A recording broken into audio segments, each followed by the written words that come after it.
This is episode 3 of Fun, Faith, and Friends. I'm so happy to be here. Well, I'm glad you agreed to this. I don't know. We'll just keep doing this until we don't anymore. I don't know what to say. We get canceled. Yes. All right. So our first question is, what is your official role at Seton? I am the director of child ministry. So that puts me in charge of kids programming for K4 through 6th graders, roughly speaking. So like right now, because I'm part-time, my job is divided with Katie, who does the other half of children's ministry. And I do the Sunday school program, Sunday mornings. I do children's liturgy at 8:30 and 10:45 masses, and now online. Yes, which are wonderful. Oh my gosh, I loved that. I think I told you already. I love that little puppet or the little, all those families. Oh my gosh, they did so good. Goodness, that just was great. So, okay, sorry, didn't mean to. No, it's okay. I'm sure they'll love to hear that you love that. So that's good. And then I do vacation Bible camps over the summer. Anything else that kind of falls under that age group. So like we worked together this year for about a week or two on the Lent for Kids Bible study thing. You did the adults, and Katie and I kind of walked off on the kids. And so that kind of stuff falls under there. So it's kind of whatever the needs are. Yes. Kids that age. Very cool. All right. How about how long or even how did you get into ministry? That's kind of a two-parter. Okay. Well, I got into ministry. I'll start there. Officially, like my 3rd year of college is when I decided I was going to school to be a high school history teacher. Really? That's weird. Yeah. That's fabulous. I don't know why. I mean, there's a reason I work with children. So I don't love working with teenagers. That's why Mickey does what she does. But for some reason, I thought I wanted to be a high school teacher because I liked history. And when you're a high school student, like you look up to your teachers, and I had a lot of really great social studies area teachers. And so that's what I want to do. Until I got into like my 2nd year of it, and I started doing observations, and I started having to jump through all the hoops that teachers have to jump through. Yeah. And I said, like, this is not for me. I like kids, but this is not how I want to work with them. So then I actually I was in my 2nd semester as a junior. I went to UW Eau Claire. Okay. And I went on a 1-week immersion trip up to the Lakudere Indian Reservation. Wow. It was like a spring break trip through the Christian InterVarsity Christian Fellowship, if you've heard of that. It's on campuses. And on that trip, it was just what I needed. I had been praying about what should I do next. I don't want to be a teacher. I don't know where I'm going. We just had the perfect amount of quiet time. We were unplugged from everything. We were doing a lot of prayer and worship and Bible study, and God spoke to me and said, "How about working for the church?" And so then I wasn't ready. I'm not a person who does change fast or well. So I said, that's a great idea. Let's put that off a year, So then it was March of my junior year. So I decided to stay at Eau Claire one more year. I'm sorry, I'm wrong. It was March of my sophomore year. Oh, wow. And I decided to stay one more year. So I was there for my junior year. Okay. And one semester I took classes that were religious studies classes that would transfer to another college. And the other semester I did a 30-hour internship at a Lutheran church. Wow. Yeah. I never knew that. I did. Right? They gave me an internship, and they love Jesus. That's right. It was so great. So I did an internship my 2nd semester, and then I was ready to close that chapter of my life and move on. And I went to Silverlake College in Manitowoc, which is a Catholic college up there. And that's where I did my last 2 years. So I was a super senior by the time I graduated. But I did all my theology classes up there. Everything else transferred. It was amazing. And so that was when I decided, to kind of move into ministry officially. Now, unofficially, I think that seed was planted in 9th grade. And so what happened in 9th grade? I was, we were the normal Catholic family. And so my parents sent me to CCD. Ugh, I hate that word. Yeah. And I hated the program. And so I would dig my heels in. I was a typical teenager, like, oh man, this is so boring. This isn't doing anything. And I loved my faith. It wasn't that. I just didn't love that process. I didn't like learning about it like that. Yes. And so I was complaining to my mom one day, and this is all written in a journal. I used to keep a journal in high school. Wow. But she said to me, like, well, if you don't like it, then work for the church and change it. And I said, that's not a real job. How about that? Oh my gosh, I just got the chills. That's amazing. Your mom was so prophetic. I know, seriously. And I don't know if she remembered that conversation until I found that journal and I pulled it out and I read it to her. And she's like, wow, how about that? And so that was, and it's true. I mean, what 9th grader thinks that that's a real job? Most people think it's a volunteer position anyway. Right. And so, so I think that was the start of it, like I wanted to do something to like make that a better experience maybe for kids and teens. But, it just took a couple more years for God to get me in the right direction. Yeah. When you're going in the wrong one, God has a way of going, no. Yeah. Exactly. We're going to go this way. Nice try. No. You're like, oh, okay. Yeah. I know. For me, it takes a long time to hear that shift, right? Well, like I said, I'm slow to change. So like that happened. And then about, 10 years later, I worked for the church. So wow. And is Seton was Seton your first job? Yeah. I mean, gold, right? Like yes. I struck gold. Wow. I graduated in 2009 in May, and I got hired and I started at Seton in July of 2009. So I've been here now for going on 11 years. I know you're gonna laugh, but one of my favorite Ann stories is when you were in front of all the kids and I would just started at Seton and I could hear you down in Sipple Hall. And you were like, so what are some of the great things that Jesus did? And like somebody said, oh, Jesus walked on water. And you were like, Jesus walks on water? What?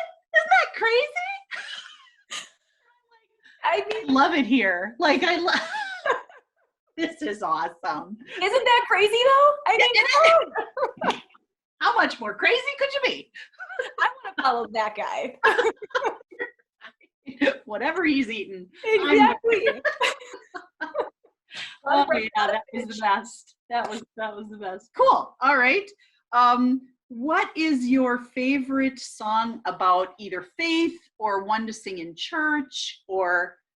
This is such a hard question. I love music. So like music is like my number one favorite way to pray because it just, it speaks to the innermost parts of you. But I was thinking on this and it has to be the servant song. Do you know that one? Will you let me be your servant? Oh, I think that it's an anthem for humanity. Like it's exactly what we're challenged to do every day. I mean, like be empathetic. I will laugh when you are laughing. I will weep when you are weeping.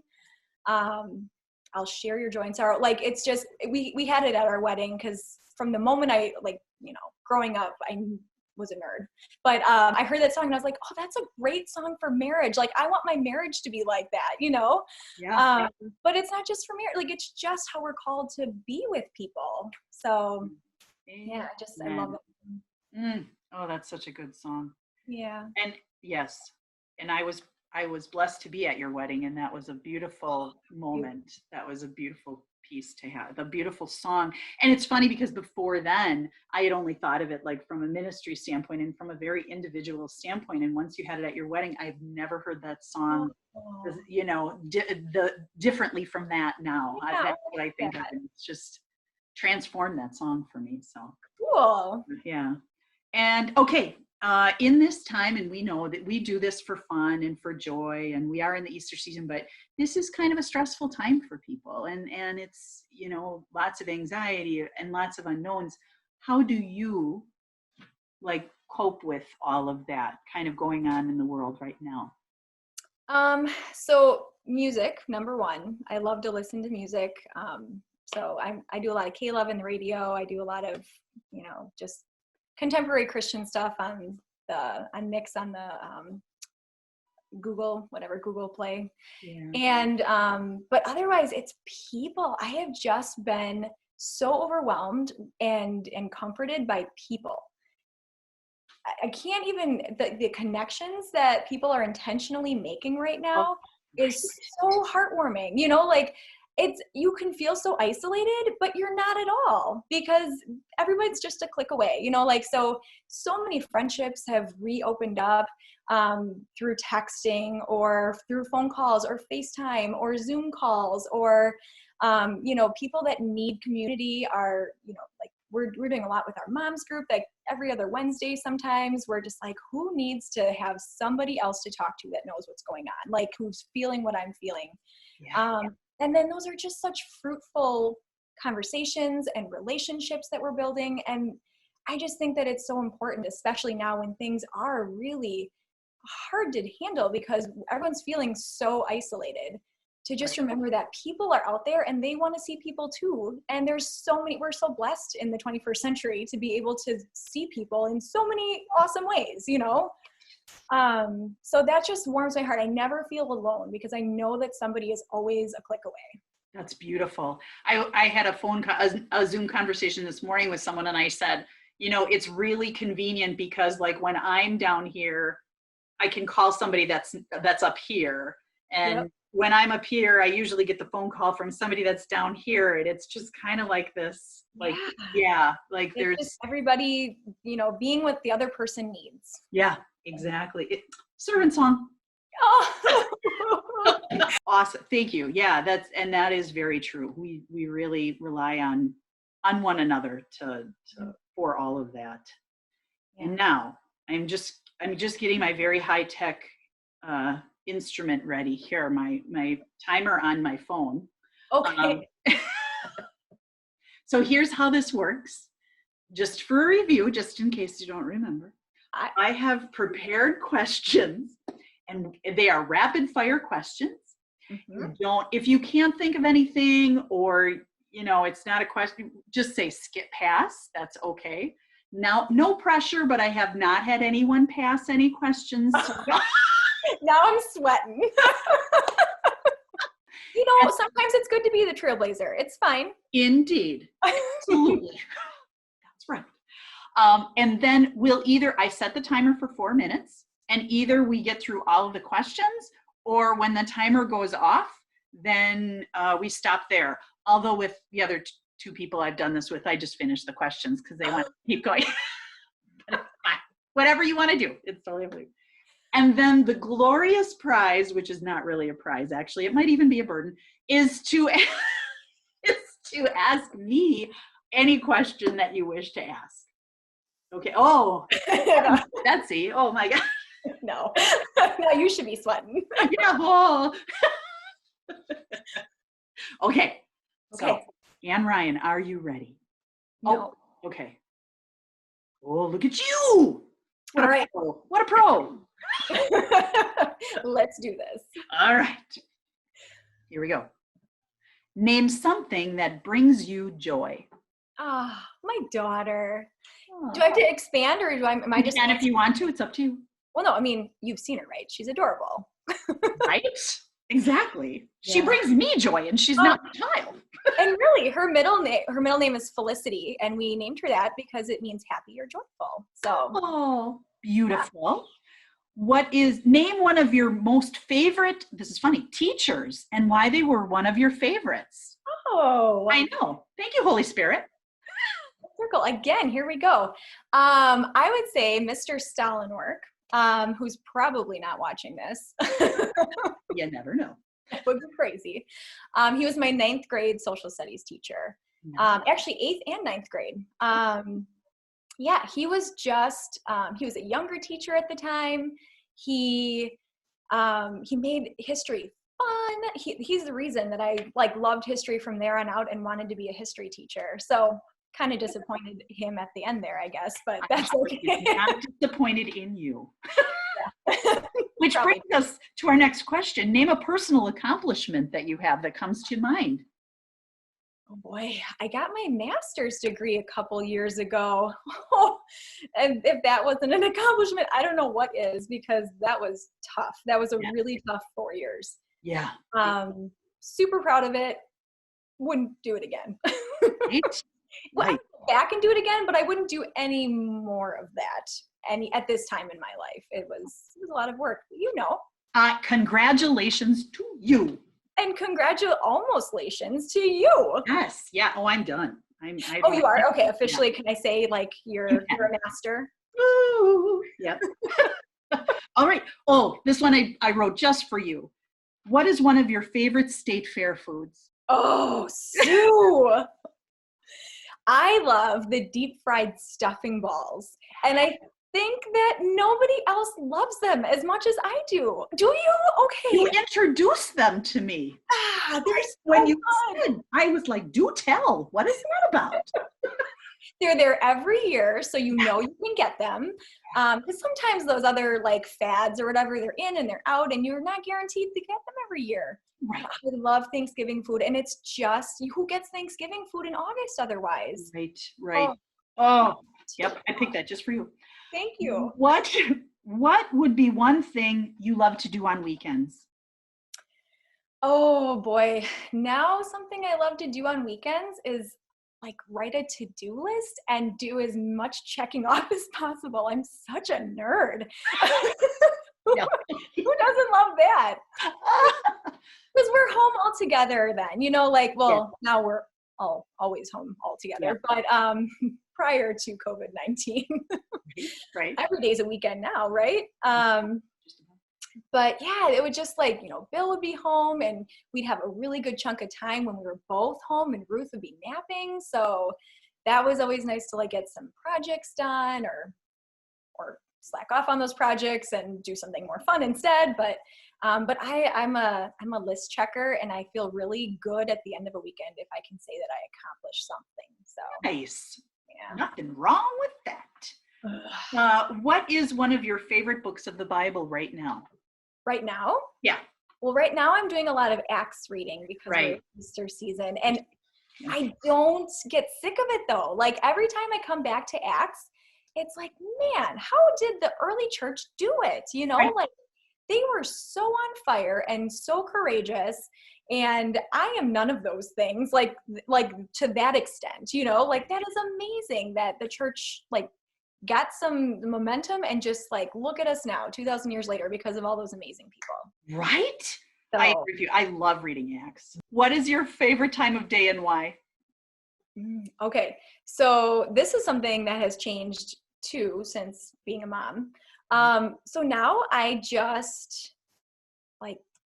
magically wake up at 5:40 in the morning every day, all on my own, no alarm. My kid doesn't wake up for another 2 hours. My husband's alarm goes off, but he doesn't get out of bed for another half hour or more.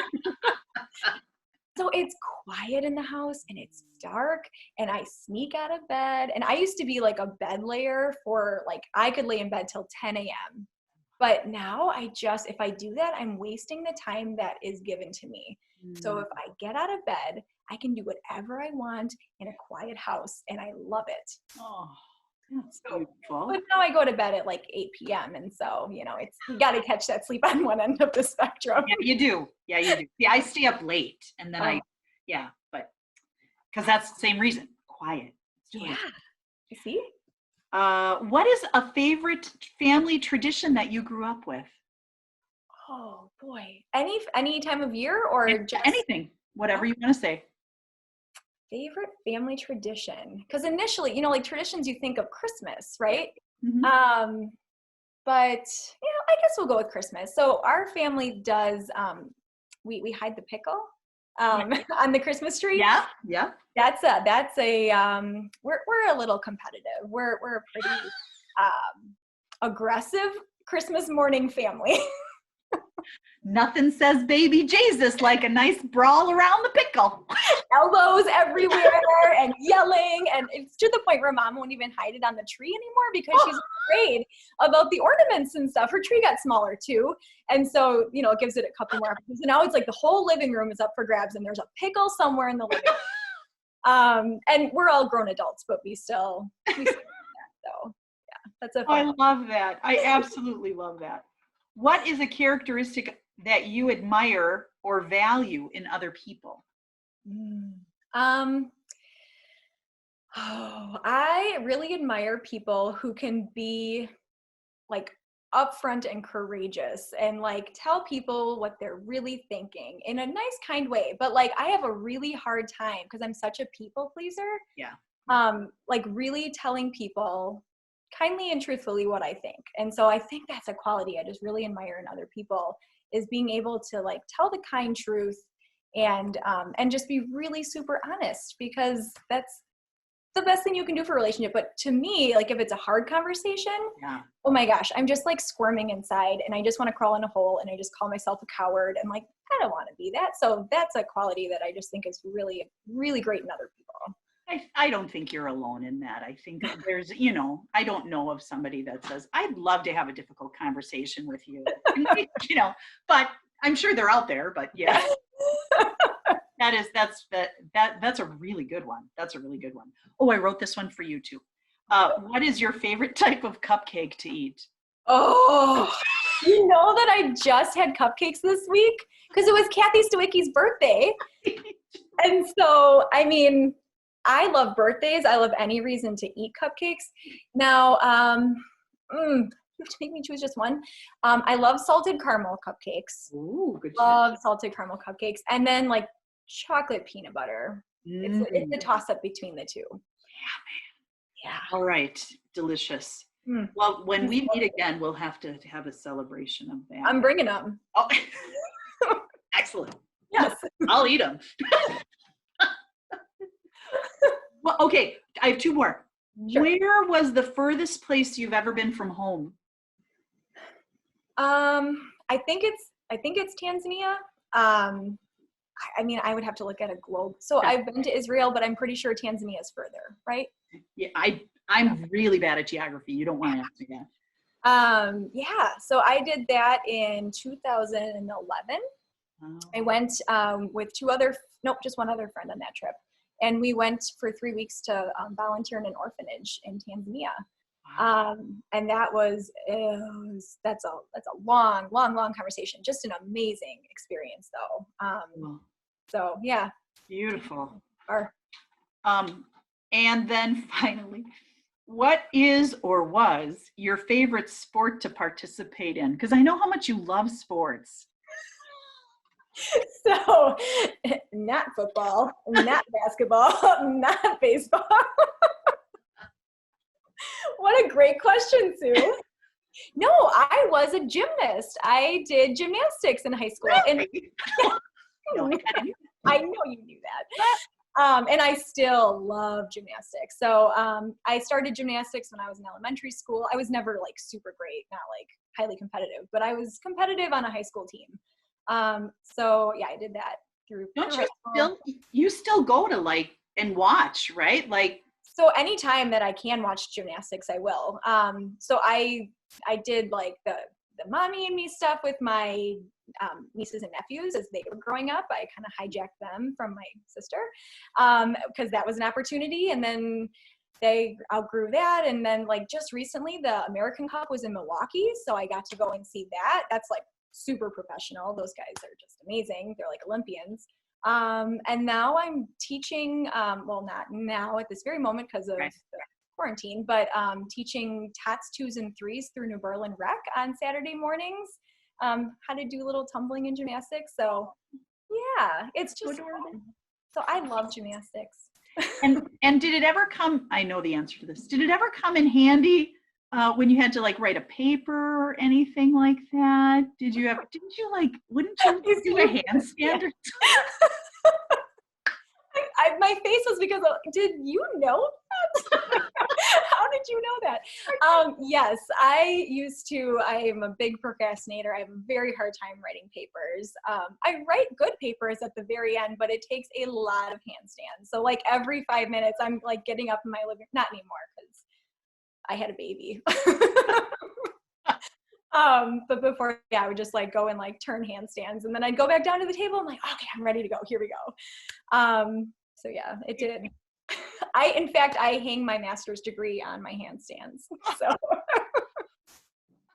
fair enough. Yeah. I do not. Maybe you should go back and do it again then. No, I'm good. I'm very good. Thank you.